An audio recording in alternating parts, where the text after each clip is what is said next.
Welcome to LOA Today. I'm Walt Thiessen. With me today is abundance teacher and money coach, Jodielynn Craven. This is your daily dose of happy. We are so happy you decided to join us today. Indeed, we are. And as I was preparing to do this program, I kept thinking about how did I want to approach this, because we're recording this on January 18, 2023. So we're 18 days into the new year. And it occurred to me as I was planning this that, by now the various New Year's resolutions that people have established are probably going up in smoke. A few of them might still be working. Some are going at it assiduously, but for a lot of people, they even forgot they made them. And the holidays are past. They're well past. We're like almost 3 weeks past the end of the holidays. And so all that holiday thing is kind of like in the deep, dark past almost at this point. And now we're dealing with, oh my God, we're in a new year. If you're in the Northern Hemisphere, you're dealing with the fact that it's winter. There's a lot of stuff going on. I figured, Jodielynn, that gives us a lot to talk about. Yeah, I think it does. It's perfect. No matter what angle we come in at, it's going to be, okay, we got issues there, got issues there, got issues there. They're all over the place. Yeah. Well, let's start with resolutions. And I think I'm going to guess that I know what your attitude toward resolutions is. I think we may even have talked about it. I'm not sure. I know my attitude is don't bother, because that's really not the way to go about doing life. If you're going to make a resolution, don't make it a New Year's resolution. Make it an ongoing resolution that you're just going after every single day of the year. But New Year's resolutions, there's something, I don't know of a nice way to say it. There's something weak about them. Yeah, it feels so much like FOMO, like, oh my God, everybody else is doing it. I should probably do something too. What's my resolution? Pick your word of the year. This? People do that. I know. I have felt, I was a huge goal setter for a long time. At Christmas would be my time where I would review my year. And I think there's nothing wrong with that. There's no good, there's no bad. Like it's just something that I always did. And then I would set these goals. So instead of resolutions, because I didn't really believe in the resolution, it felt like it was super surface level. I wouldn't set resolutions. I would set goals, and I would build out an entire plan of my year. I would back engineer how I would do it and all of that stuff. You're thorough. Yeah, it was really amazing plan. But what I felt over the last few years is disconnected. And it actually comes back to winter. And flowing with the seasons. It felt for me more this year than any other year. I really felt into that disconnection of making this elaborate plan for how my life was going to be different, better, whatever in 2023. And just sat with that, what does flow feel like? What is this season of my life? What are the actual seasons? Right now, I'm in Canada and it's hibernation season. Yes. It's rest, it's relaxation. So I decided to do that instead and start just reflecting with ease and grace on, some of the things that I would like to be different and why and how and whatever. And instead of making this, 28-point plan and agenda that I'm going to rigorously follow January 1st, come hell or high water, I just allowed myself to flow with the season. Literally. So that's a lot easier. Yeah. Let's be honest. When you have a 28-point plan, that's stressful. 100%. Yeah. And you're an expert at that. Yeah, absolutely. And you're trying so hard. It's the way that I was before when I would do this plan is that I would try and force something to happen. Yeah. Like Abraham Hicks talks about going upstream. I would paddle like the Dickens to go in the direction that I wanted to. And I would start to see, pops of things happening. But it took a lot of force. And now what I know about, force versus flow, the flow of the river will carve through a mountain in no time. It is more powerful than you trying to force your way upstream. So I really wanted to be mindful of that and go with the flow of things instead. Yeah, with a 28-point plan, it doesn't sound like you were just paddling upstream. You were paddling upstream while trying to build the boathouse at the same time. 100%. Hammering while paddling. Yeah. And then, if you have such a rigid plan like that, this was my experience, is that, in the first couple of weeks, like every week was regimented. Like I needed to be here and I needed to be here. Mm, Then by the time that I got to the 18th of January or the middle of the month or whatever, for sure by the end of January, when I wasn't exactly where I had to be, quote unquote, it would be devastating. yeah. And I would have so much frustration and angst, and then I'd have to redo the entire plan because the first month didn't go the way that I wanted it to go. That's a really great point because I don't think people realize when they set resolutions, they're setting themselves up for failure.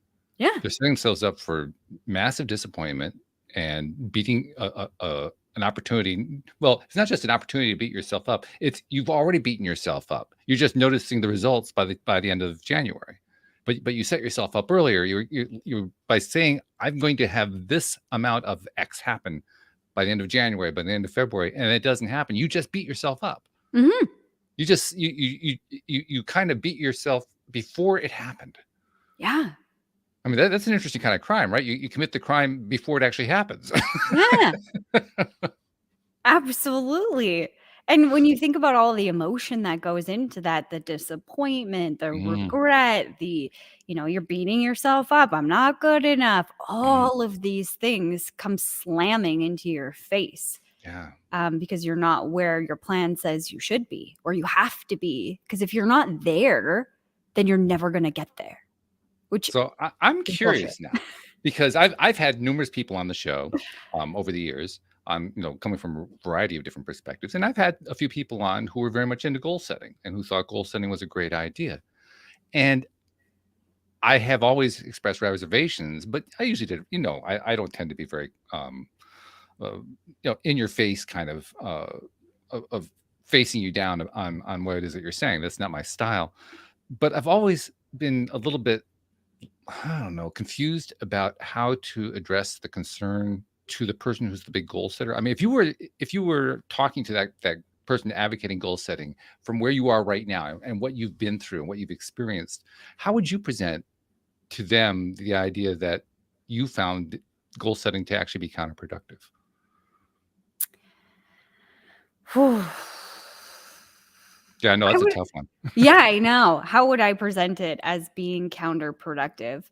Um, I think I would put on display the pressure, Hmm. and um, the limitations that we place on ourselves when we're so, I guess, blinded or like stuck in this box of it has to be this way.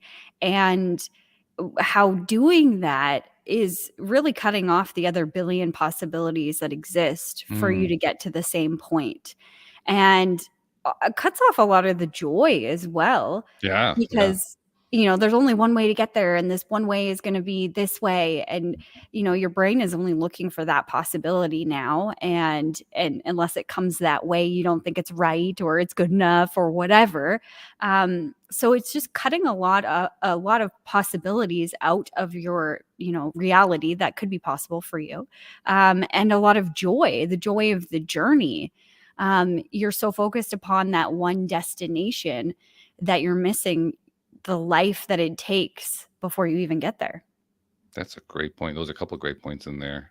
In fact, the joy of the journey, when you use that phrase, I was reflecting back on what is now my well documented last 3 months, from the point where Louise left and all the stuff I've been going through in between. And I've, Mhm. I've really gotten to the point where I got to the point fairly quickly that I was tired of fighting all of it. Mhm. And I think that's almost what you have to do in order to get to the point where you're willing to let go of the paddle so you can go downstream. You Yep. just have to kind of give up. I'm tired of fighting it. And so I got to that point and I'm experiencing something really interesting slash strange.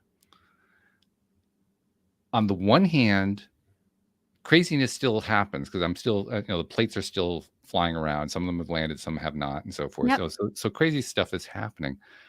But I find I'm not actually spending a lot of time doing anything about it.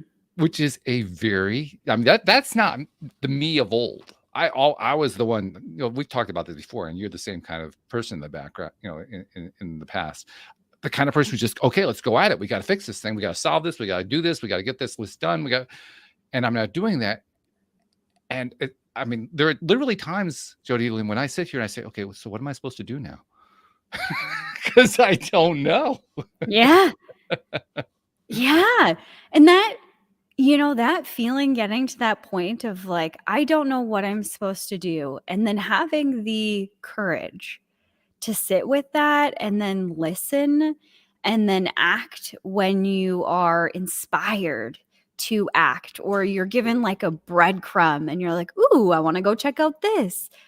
I think, that's getting to the spice of life, the joy of life, like really learning to have faith in faith, having faith that the universe will support you, faith that you're going in the right direction, and allowing yourself to be led by perhaps forces greater than you, I will say. And I think that's where the magic is. Yeah. Yeah, I think that's definitely true. That is where the magic is. It's also where if you're not used to it, it's a little bit disorienting. Totally. Yeah. Yeah, because you sit like, I am supposed to be doing something, especially if you're like a reformed A-type, forcer, like I was. Like literally in my brokerage business, they would call me the beast. Really? Yes. That's like the last word I would ever think to apply to you. Yeah, the beast. Like there was like, they would laugh and be like, oh, have you ever seen Jody's beast mode? Like, holy cow. Yeah. I was a completely different person. Wow. Would I have recognized you? No. Oh No, I'm sure that like if you look at my pictures, my face, like my facial structure has changed, my eyes have changed. Like I don't know how that actually happens, but I know that apparently there's that show Liars or something like that, where they look at points on your face and they can tell what emotions you're actually feeling. And then I don't know, there was one about I think Nixon, and they showed how much his face changed over time. I don't know anything about Nixon, but I just remember that from that show. So I'm sure that if you looked at my pictures from, 7 years ago or so, that I would look very different. Well, he was called Tricky Dick for a reason. So yeah, there you go. Yeah. So but the beast, oh my goodness, I can't imagine the beast. That's beast. Just, Yep, the beast. Yeah. So, I mean, going from that place where I had the, 28 million point plan and you knew exactly what I was I noticed how it just grew, by the way. It was a 28-point plan about 10 minutes ago. Now it's 28 million. Oh, yeah, 28 million. Well, like it was 28 high level points that each broke down into 28 other points. And that each of those 28 other points broke into what I would do on an hourly basis. Like every second of my life was scheduled. But what that did was really like overdrew my my system. Everything was working at this pace that was not sustainable. Like I got so many calls in like intuitively and through different healers that I was going to die, that I was going to end up in the hospital. Wow. That happened multiple times. Like, you got to get a handle on this because you're going to end up in the hospital and die. And I ignored that for a really long time. Too, because I had to do. And then I was programmed to, if I wasn't doing, then I wasn't good enough. Then I wasn't contributing. Therefore, I didn't deserve. So it wrapped up into so many other things. And my nervous system was completely out of whack. So much so that I couldn't even sit through a movie without being like, oh, man. Yeah. Oh. It was awful. I couldn't sit still. Oh, my goodness. Mm-hmm. Yeah. Wow. It's recovery. I'm trying to think, is there any time when I can identify with not being able to sit through a movie because my nervous system is going nuts? And it's possibly happened, but I can't recall it. Wow. That's just, it's crazy. Mind-boggling. Yeah. Yeah. And I mean, looking back, I was never in this moment that I was sitting in. I was always in the past or in the future. So I was never in this moment where that's where all the power is right Well, now. that's easy though. I think all of us have probably a lot of experience with being out of the moment. Mhm. It sounds like you kind of did it to the nth degree. So, I don't want to say well done, but you were really 'Cause I good was at a it. Put beast. that Yeah. By the way, I'm curious, when did they stop calling you the beast? I mean, they must have noticed at some point.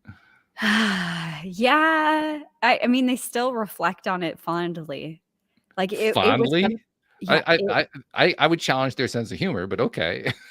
it is still something to this day that they reflect on with, like, with awe that I had Oh, such capacity to work like that. Like, I oh, was a workhorse. I gotcha. And that's why they called me the beast, is because I could outwork anybody, and I would be there earlier than everyone and later than everyone, and I was always working. I was always doing something. But I took it further when I was reflecting on my life. I was a beast in a lot of ways. I didn't make time for people. I didn't make time for my family. I Mm. didn't really make time for my friends unless they were in that small circle that were working with me. I didn't spend time caring about anyone, not in the way that I have the capacity to care for. What So I was what a you're beast on a lot of levels. what you're talking about is when I was growing up, we would call that a workaholic. Mhm. Yeah. That's exactly what that is. Yeah. So, I mean, several years ago, I stepped away or I stepped back from my brokerage business because in that environment, that was celebrated.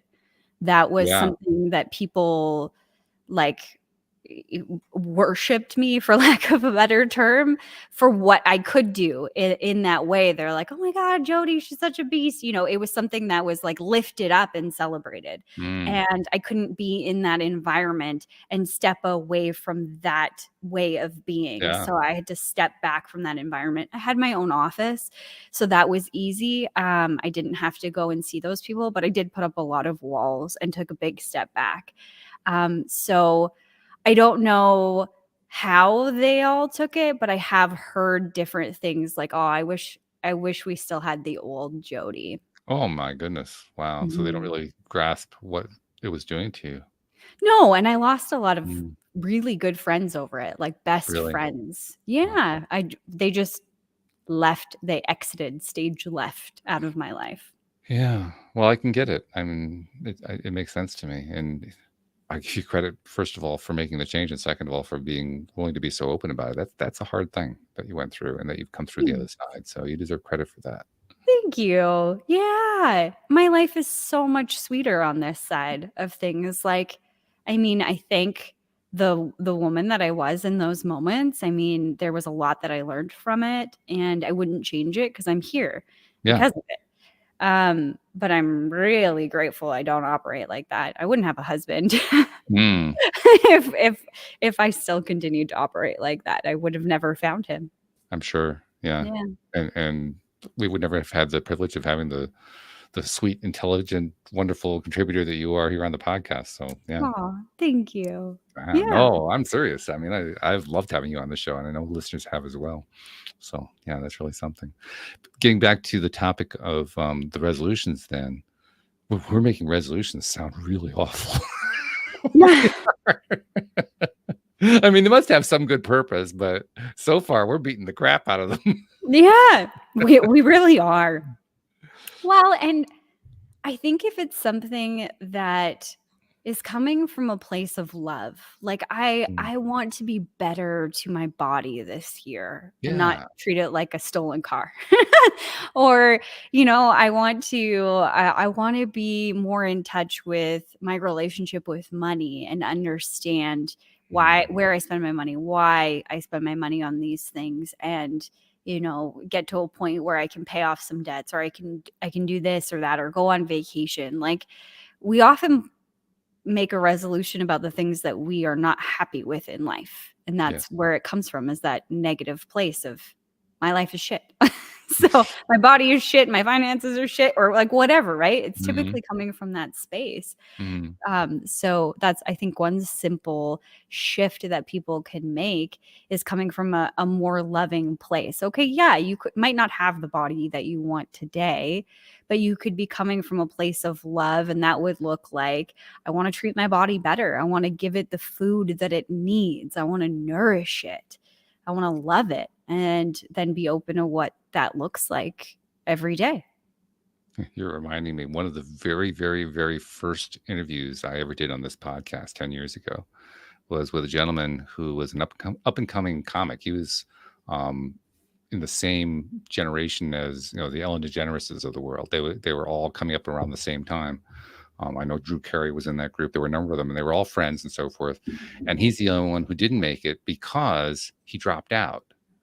And he dropped out so he could become a corporate speaker, basically to help people find their true passion in life, because he wasn't following so much of true passion. He was a very funny guy, but he wasn't really following his true passion. And the reason I thought of him is because, as you were describing, this shit and that shit and so forth, I was remembering the title of his book. His book is entitled "Get Your Shift Together." Ah, I love that. And I'm thinking I got to reach out to him, see if I can find him again, because he was a fun interview. He was one of the most fun interviews I had very early on. Such a funny guy. Oh my goodness. But yeah, that's what I kept thinking about, because that making that shift, that is getting your shift together. It really Yeah, is. Yeah. absolutely. That's a huge one. Mm. And you know what? Most people at this point in January 18th, the 18th of January, middle of January, closer to the end of January, they kind of give up on whatever they vowed to do, whatever that resolution was, or that if they had a 28-point plan, a portion of them might be giving up because they're not where they think they should be.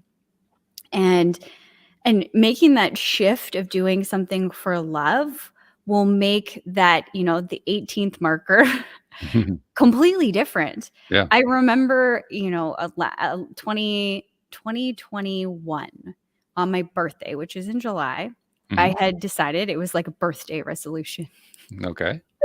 And I didn't call it a resolution. I just set the intention that I wanted to lose some weight. I wanted to be at my ideal body weight. And you know what?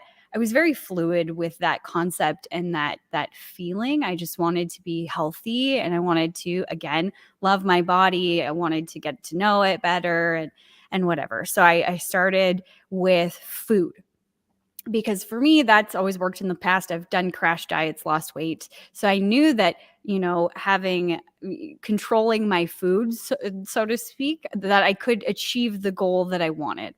And it was about 30 pounds that I wanted to lose, somewhere in there. But I was, again, very fluid on the number, because in my mind, I had thought, when I was 135 pounds, I felt X, Y, and Z. I'm curious if I get to that point that I'll feel the same way. So I was open to it. And I remember it was 2021.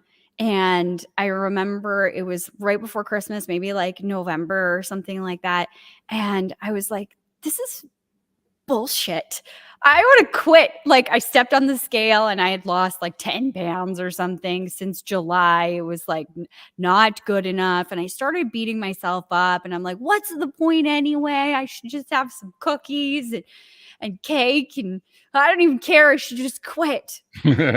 And then I sat with that for a minute, and I thought, why? Why would I quit? Like, what's quitting going to do? Well, then I can eat whatever I want.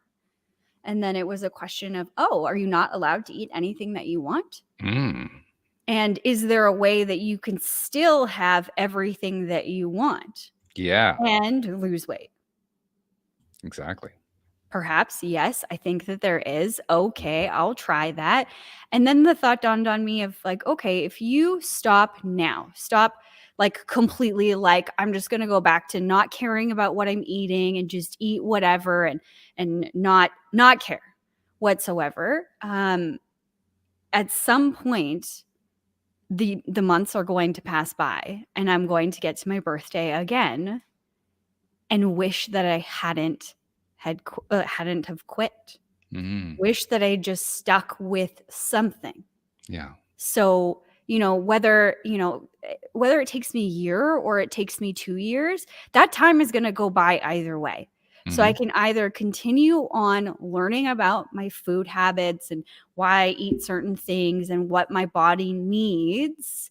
And, the results will eventually come where the weight leaves. Or I can quit now and get to my birthday in a year from now or 2 birthdays from now and be like, man, I wish I would have just stuck with it. Yeah, I hear you. Well, Yeah. I kinda had a similar thing, not quite, um, but it was similar in that, weight was involved. Uh, when my soon-to-be ex, Louise, uh, in 2018, she experienced hyperthyroidism, Mhm. and it got pretty severe, and there's a whole story that we've told about that. There was one of the visits to one of the doctor's offices where I decided to weigh myself because we didn't have a bathroom scale. We had never had a bathroom scale throughout our relationship, including up to the point where we broke up. And one of the reasons was we both were of the mindset, why would I want to have something in there to keep torturing myself with? Yep. So we didn't have a bathroom scale. And now my ideal weight is somewhere around 200, maybe 205 pounds. Mhm. I climbed on the scale. Now I did have my winter coat on. Okay. But I climbed on the scale and it came out to 238. And I said, oh, now you have to understand, I'm somebody who has throughout his entire life had a high metabolism. I've Yep. never had to even think about weight, never Mm. even an issue. And Yep. now all of a sudden I'm finding I'm like 30 pounds overweight. Like, how did that happen? What happened here? Bit Yeah. of a surprise, right? So from that point on, that we had a fair amount of sugar in our diet at that point, and I'd already been kind of harping on that a little bit, and I started to harp on it a little bit more, like let's cut this down, let's cut down on the carbs, let's cut this stuff back, and it also fit what Louise needed to do too because she was trying to get off of the drugs they were putting her on for the hyperthyroidism. So cut to the chase of a few years later, we have the breakup, right? So we're breaking up last October, and she hadn't made much progress. I wasn't sure what progress I had made in terms of weight, but I ended up doing something after she moved out, and I'm kind of getting my new my home for myself organized. I said, you know what, I'm going to get a bathroom scale. I'm curious. I want to know, have I feel like I made some progress. I mean, the bulge isn't as big as it was in the front. Yeah. Maybe I'm trying to rationalize it, but that's what my sense of it was. So I got a scale, and I got one of the new digitals that are accurate to like a tenth of a pound. Yeah. And so I got it, and sure enough, I'd lost like almost 20 pounds. I said, ooh, okay. That's amazing. Now that's over a course of like what, a 4-year period, right? Yeah. So all right, well, that's without trying at all. That's like, all I did was cut down some sugar. That was it. Yeah. So I said, you know what? I did a little research because I had never looked into this stuff before. I had no idea what you actually did. I've had people on the show talking about weight loss, and that part. Whenever they got to the weight loss part, I always kind of tuned that out because I was looking more about mindset. But now I'm actually looking like, okay, so what's involved? Like, how quickly do you lose weight? I was looking into all that stuff. And I said, okay, well, conceivably, I could lose this. What do I have left? I got about 18 pounds or so. I want to get rid of, right? I could conceivably get rid of that in the next few months. It just depends on, what I'm willing to do, and I can do it without starving myself. There ought to be a way to do that. So I started experimenting, playing with it. Yeah. And I was getting a different kind of experience. Instead of being tortured by what was happening, I was enthralled. Like, oh, I just had dinner, and sure enough, I went up 2 pounds. When I slept, oh my goodness, it came down 3 pounds. And I'm watching this bouncing, like, this is really interesting. And I'm realizing this is stuff that drives most people nuts, and that's why they have so much trouble when they're dealing with weight loss. But for me, it was like, this is really fascinating. I went out and I took a walk. I came back. I lost 0.4 of a pound. That's really interesting. Things like that, So as I'm learning this, I'm also recognizing, boy, you see right off real fast. You take in, a cookie with sugar or something like that, and boom, like, oh my goodness, that really reacted fast, Yeah. So I was actually finding it wasn't so much a negative, it was more of a positive reinforcer. Like, well, look what happens when you do this. Look what happens when you do that. You change this and you do that and you include that and you take that out. It was fun. Yeah. It was not a stressful experience. It was a fun experience. And the only goal, if you can call it that, was at some point get it down to the 200, 205 range. Yeah. And that was about it. There was no date attached. There was no schedule. There was no 28-point plan. It was just, let's see if we can kind of get in that direction. Yeah. I've been kind of bouncing around because I have been experimenting, and sometimes I'm going up, sometimes I'm going down. But just before we did the show, I took a shower, weighed myself. I came in at 209. Like, okay, Woohoo! we're Get halfway going there. for it. Yeah. That's So, amazing. but to me, what it points to is you can get to the goal without treating it like a goal. Yeah. And Yeah. that it's almost counterintuitive. Yeah. How do you get to a goal without treating it like a goal, but you actually can? Yeah. Absolutely. Like, you don't have to be so meticulous about it. Right. When I was on that journey, weighing myself every day, because that's what my little app told me to do. I did Noom or something like that. And it's Mhm. like, you got to weigh yourself every day. And it was interesting to watch the emotional roller coaster and what I had attached to it. Like some days it would be down, and then it would go back up, and then it would go down like 3 pounds. And then it was just so interesting. And it helped me let go of that attachment. Yeah. Because it was like, once I get to 135, I will be happy because I will be skinny. And it's interesting because maybe it was like 138. That's kind of where I wanted to be, was Sure. 138. Then I I will mean, let's be honest, skinny. our weight varies throughout the day. So Oh, I mean, yeah. So in the morning, before eating anything, that's at the end of the day, that's what I wanted to be, was 138. Because I Right. remember when I did the crash diet that I felt too skinny almost at like 135, 130, like So just it's a in little between too much. 130 and 135. Yeah, I felt too skinny, if you will. And it was probably because I did it in a crash diet. That would have something to do with it. Yeah, I would think. Yeah, exactly. But it was interesting to get to that number and not feel the same things as I did before.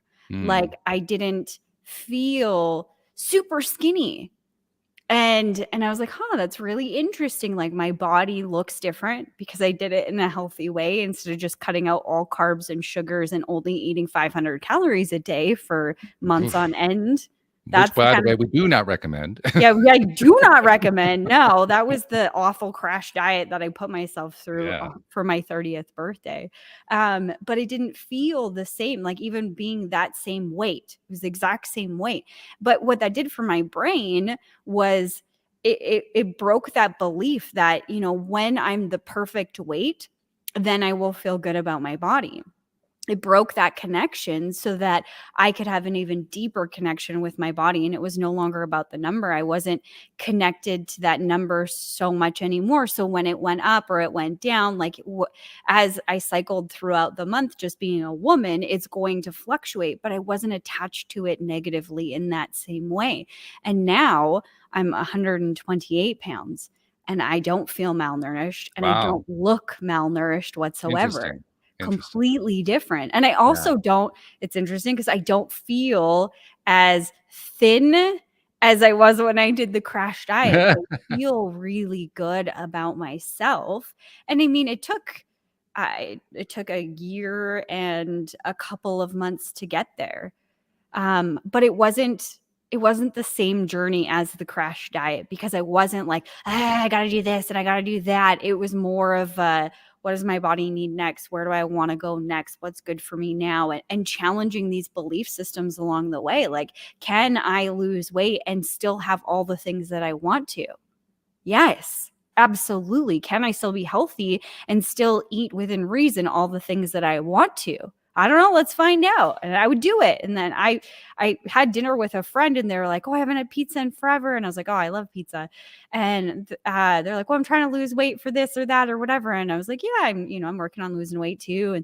And they're like, oh, so you haven't had pizza in a long time either. And I was like, no, I eat whatever I want within reason and like portion wise. Like, I don't have an entire pizza. Not that I'd be able to eat that anyway, but it's different. I I wanted to go through this journey and not restrict myself in any way. If I wanted ice cream, I wanted to eat ice cream. And so I did. And I still lost the weight. I'm reminded of conversations that I had with a co-host. This would have been, when was this? I'm going to say around 5 or 6 years ago. It was right after I went from doing once a week to daily on the podcast. Yeah. And this one co-host was one of the group that came in as that set of co-hosts at that point. Her name is Wendy Dillard. And I remember she had a very organized way of doing the podcast. She would have things that she would attack. So for like, 2 or 3 month period, we were going after money, and after a 2 or 3 month period, we were going after relationships and after health issues and weight. And like one of the last things she did was the weight thing, and she called it Project Body, which was a really interesting title. Yeah. And the approach that she took was kind of similar to what you were talking about. The approach that she took was, if she wanted to have something that was, quote, bad, unquote, first thing is she stopped thinking about it as bad. And the second thing she did is she would have daily conversations with her internal being. And she would ask her internal being, can I have this? And the internal being would say yes or no. It would depend, right? Yeah. And depending on what that message was, she would follow what the message was. And we never actually completed that series. She ended up leaving the podcast before we could complete it. So I never found out exactly how it all played out. But I do know that while she was doing it, she was achieving results. She was losing weight. How much I don't remember, but there was that happening. So I thought that when you were talking, that sounded almost like what Wendy was doing. It's kind of funny. Yeah. Well, we get so wrapped up in our minds of like what is good and what is bad, and we stop listening to ourselves about all things. Or, for a long time, I kept saying, well, I'll lose weight after I have kids. Like, because, my body's going to be destroyed after I have kids. Look at all these bad beliefs, right? I'm going to get so fat when I have kids. So what's the point of doing it now? And I was waiting for us to get pregnant to have the body that I wanted to have. Like, there's no point in trying because it'll all be for naught. Yeah. And those were all these belief systems that were living in my head. So I was literally waiting to live my life until we had kids. And we've been trying for, 4 years. So, I was waiting all this time, and then it put all this pressure on having kids and like all this just pressure around everything in my life. And I was like, well, okay, well, if we get pregnant during my journey of weight loss, who cares? And now that I'm, relatively at the space that I want to be in, I'm happy with where I am. I understood the journey and I've learned a lot, and I loved the process. It was all good. I'm really grateful because, I'm down 30 some pounds from the time that I started. Yeah. And now when I actually do get pregnant, my body is in a healthier space. Yeah. And it's not like I have that 30 pounds plus whatever it was gained from having a child to all lose. Like, it's way more manageable from this space than I think it would have been the opposite way. And maybe that's why we haven't had kids yet. I don't know. Well, I don't know. That's the portion to be yet to be written. We'll have to find that one out. Yeah. One thing though that comes to my mind as you're talking about this, I've heard numerous experts say losing weight actually isn't difficult. It's keeping the weight off. And I've thought about that and wondered about it. Because like I said, my body for years, I never had any concern. I was very high metabolism. So, it didn't matter what I ate. I never put on weight. No big deal. I just kept going. And then all of a sudden in later years, well, yeah, apparently is a big deal. But now that I've actually been on something of a small weight loss journey compared to what many people have gone through or are facing, I'm now more curious about that question. Why is it so difficult for people to keep it off? And I'm suspecting it's because more of what people do is tied to let's follow the weight down and lose the weight using whatever method we have to, rather than the second one. Because you described two. The first one, it was where you did the binge loss. And the second one was a much more controlled, I'm going to do things within moderation, within reason approach. Yeah. And the second one, I don't think it was so much that, it was more of the mindset that was associated with it that I think was really making the whole thing happen. So I'm thinking mindset probably is the difference between whether or not you keep the weight off or not. I agree. I think it is. And the way that you see yourself. Because if you do like a crash diet like I did, I was never comfortable in that body that it Yeah. crashed down to.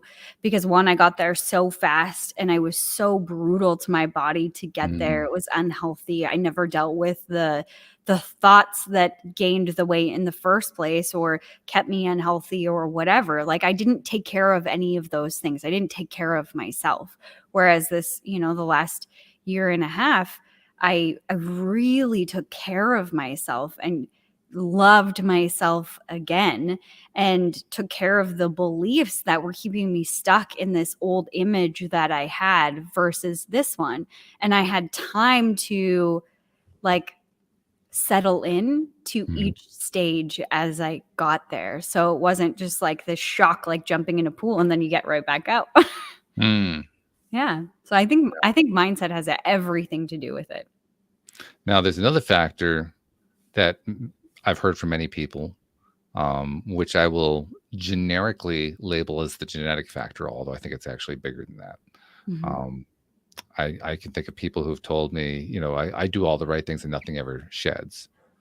I follow the different diets. None of the diets work. In fact, Wendy she was one of the people who told me that she knows every single diet in existence and none of them really work. That was her opinion. Yeah. And so I said, okay, I can understand and appreciate that. By the same token, I asked myself, what was working for Wendy and what does work for other people? And when we talk about the mindset and we talk about the not beating yourself up and that kind of thing, it makes me think, even for people who have the quote genetic unquote disability, for lack of a better term, I'm wondering what role mindset plays for them.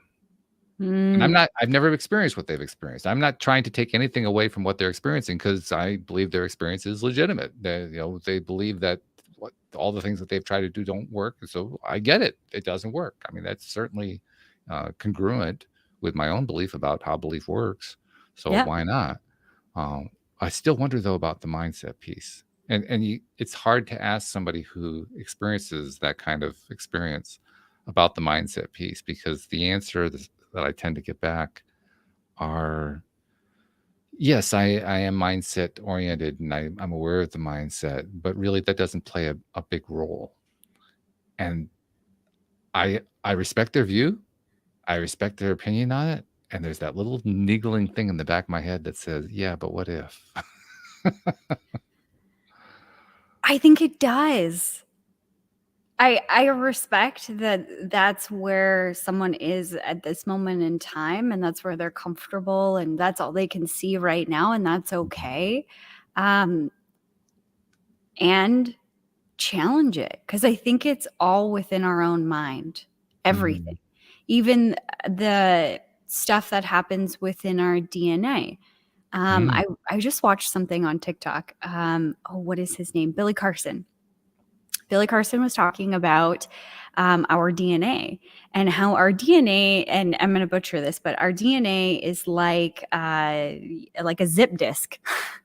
And it just simply holds information. And he was talking about how our one fleck of DNA, like one tiny speck of DNA can hold blah, blah, blah, megabytes, gigabytes. I don't know anything about the bytes. Large amounts of bytes. We're talking large amounts of bytes of information. And he was relating it to coding from a computer. So we're coding from the inside. There's a code, the genetic code, the makeup, which we have the ability to change if you know how to code it properly. And then the result, the reality surrounding you, all around you, will completely change. It's the same concept as when you change within, you change the outside picture. The DNA is a part of that. I truly believe that. And I think that when you understand how with frequency or your mind or different practices, how to begin changing those programs within your DNA, you can change everything. So for where you're at right now, that's true.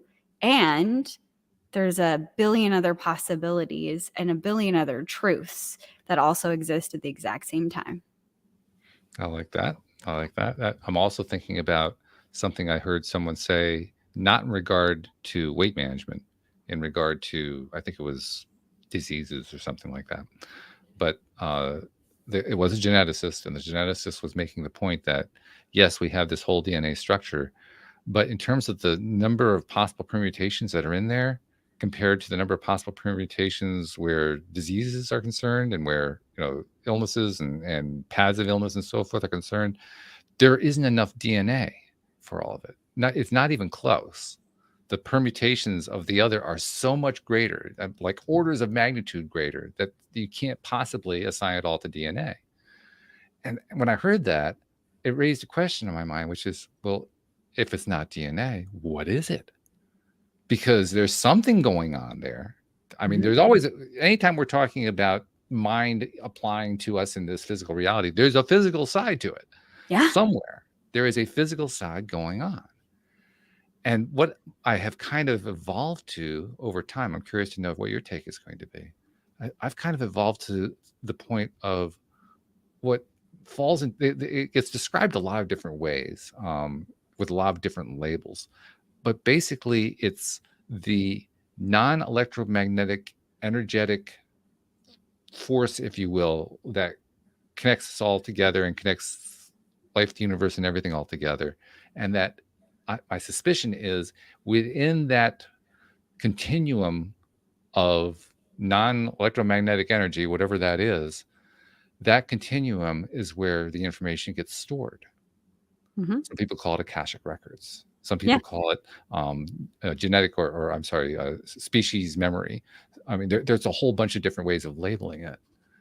And if that is, if it has some semblance of truth to it, if there is some kind of massive data storage going on there, well, that also tells me it's completely driven by mindset, which I find to be very encouraging.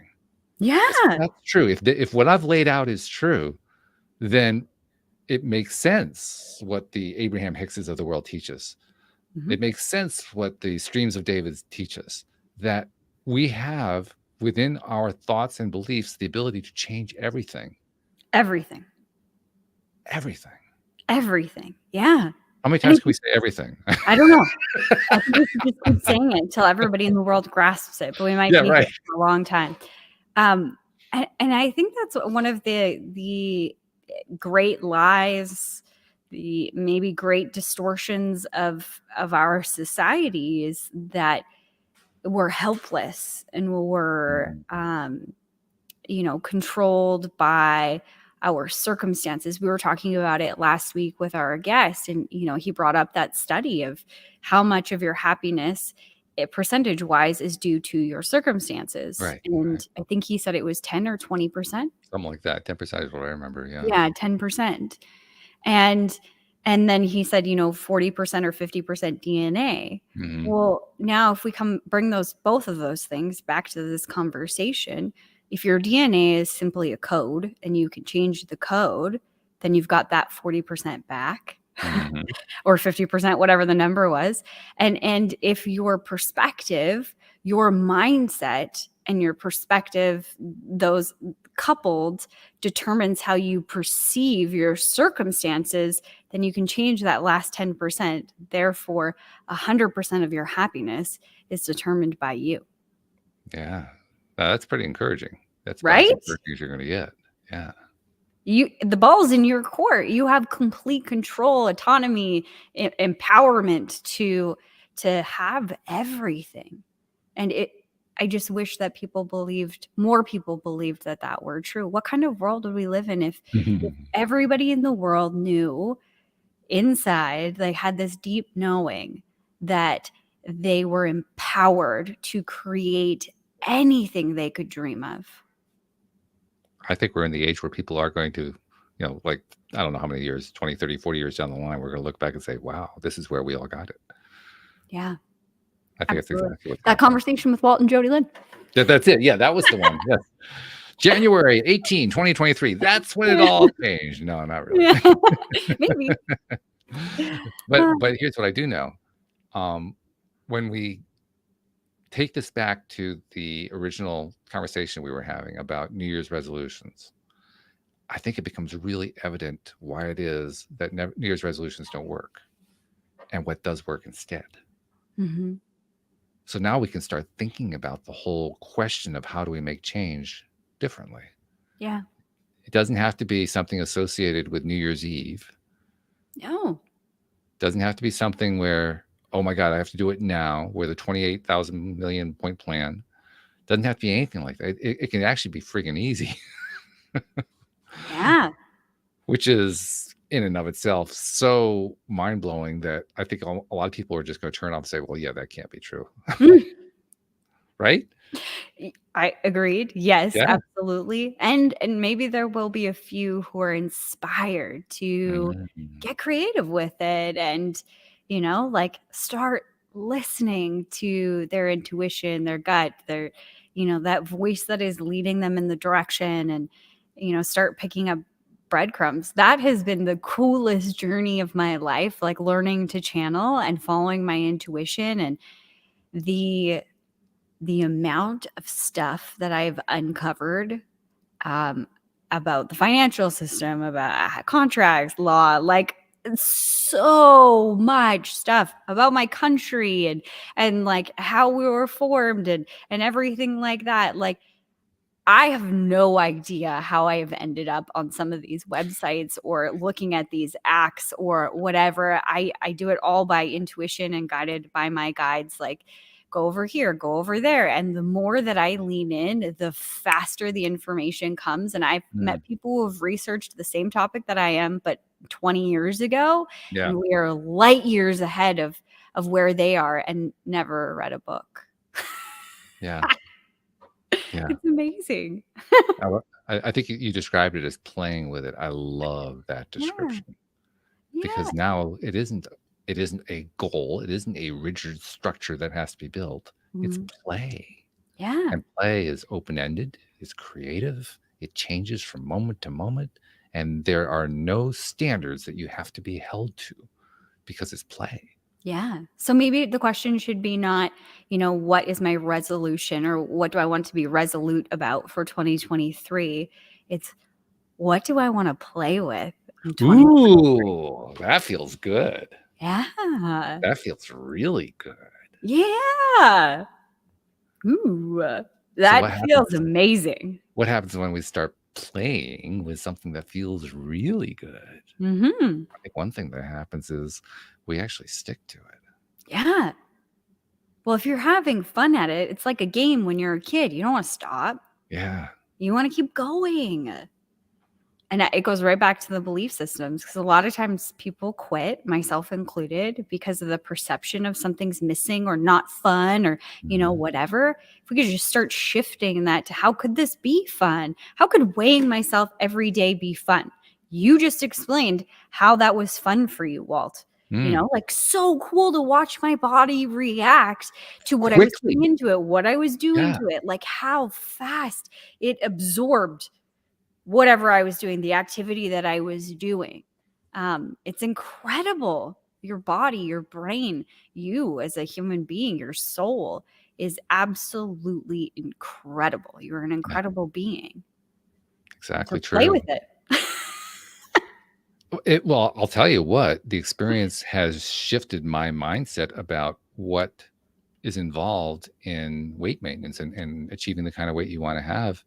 Because now I realize I've been buying into a falsehood. You talked about the lies that we learn. I had bought into a lie. And the lie was that for many people, their weight never changes no matter what they do. Mm-hmm. And now I understand the weight changes every single day. It changes hour by hour. Absolutely. Yeah. And that's okay. Yeah. Like, I don't know. Could you imagine your body being completely stagnant? It couldn't function. Your lungs need to breathe, your heart needs to beat, your digestive system needs to do all of its tiny little jobs as it goes through and cleans you out. Like you don't want that. You don't want, I don't know what stagnant I was going to say a word that doesn't exist, but you don't want your body to be stagnant. You don't want your life to be stagnant. That's not the goal. How boring is that? And destructive. If it was your body that was completely stagnant, I think that means you're dead. We don't Pretty want much. that. Yeah. That is what that means. Yeah. Yeah. And on top of that, the belief that it's never changing isn't even represented in reality, which I find to be reassuring because, I mean, if I eat, let's say I've had a dinner, and if I were to literally weigh the food that was on the dinner plate and it weighed, I don't know, 1.2 pounds. Once I eat that food, if I don't expect that my body is going to weigh 1.2 pounds more in that instant in time, I'm crazy. Yeah. It's like, let's violate the laws of physics in order to justify why I can't lose weight. That's about what that amounts to, right? And it's not like it's going to stay there, because the whole point of taking the food is to burn it as energy. So, like, in a few hours, that 1.2 pound gain could be down to like a 0.1 pound loss. I mean, it's going to shift like that. It's going to shift pretty substantially throughout the day. Well, once I see it as a dynamic rather than a static, that's an entirely different set of circumstances. It sure is. Yeah. Wow. And all happening because of mindset. Starting with mindset. Let's put it that way. Maybe not because of, but starting with mindset. Yeah. So once again, mindset becomes the basis for all of it. The foundation. Absolutely. And you got to have a good foundation if you want the building to stand. Yeah. Yeah. You don't want it built in sand. And look what the result was. You got yourself down to 128 and you thought 130 was too thin. Yeah. It's completely different. And I didn't even know that I did it because I had stopped weighing myself. Isn't that interesting? Yeah. Yeah. It was, I went to the doctor to go get some tests, and that's when they weighed me, and it was during the day, and I was like 132 or something. And I was like, I am always heavier during the day because I'm eating, and that's okay. That's not a big deal. But I know that about my body, is that if I've weighed in the morning and I weigh at night, they're two different numbers. Yeah. And so I'll weigh in the morning because I typically like that number more than the secondary one, right? So I'll go with that one. But and I feel like maybe that's more my true weight. I don't know. That's what I will say. So when I saw that number, I was like, I think I'm under 130 pounds. And I like, high school is the last time. Like, I literally went up to my parents' house and got my graduation dress from high school and put it on. And it fit. And it fit. Wow. It was too big. It was too big. Yes. And I immediately texted my best friend from high school and was like, shut the front door. Look at this. Because I wasn't expecting it. Like, it was just a marvel. Like, oh my God, I didn't even know that I'd, lost another 5 pounds or whatever it was since I stopped weighing over the last 5 months or whatever it was. It was pretty cool. I experienced something similar. I mean, it was before I'd been on this last bit, I'd gotten it down to about 218. I wanted to get down below that. And I think it was within 2 or 3 weeks after that. So I think I probably lost 2 or 3 at that point. I decided to try on a pair of pants that I couldn't put on before. And to my amazement, not only could I put them on, I could actually close them without struggling to do it. I thought, wow. Oh my goodness. And I still hadn't even reached my goal yet. Yeah. Exactly. Wow. Yeah. Well, this has been a fascinating conversation. I hope it helps some people who have been struggling with resolutions. Because I mean, we both know how troubling resolutions can be. Yeah. But maybe we've kind of shifted the whole thing a bit here. Hopefully. I think Hopefully. So. Yeah. And allowed people to give themselves some grace. That's a big piece of it, isn't it? Mm-hmm. You have to be kind to yourself. Yeah. It's hard to achieve a goal no matter what it is, or even get to a place no matter what it is, if you're being tough on yourself. Yeah. It's so much easier when you're giving yourself grace. Yeah. And having fun with it. When you're playing with it, like we just said. Right. And I mean, this takes practice. Like, I am not a master at, being playful with my entire life. I get caught up in the, the thick of it too. We're human, and that's okay too. But just having that perspective of having fun, like, you're not supposed to, drudge through life until you get to retirement and then you get to live. You get to live now, right now, in this moment. It's a great way to wind up the conversation. Yeah. So thank you, Jodielynn. As usual, this has been wonderful. Looking forward to talking to you next week. And thank you to our podcast listeners everywhere. We'll see you all next time here on LOA Today. Goodbye, everybody. Bye.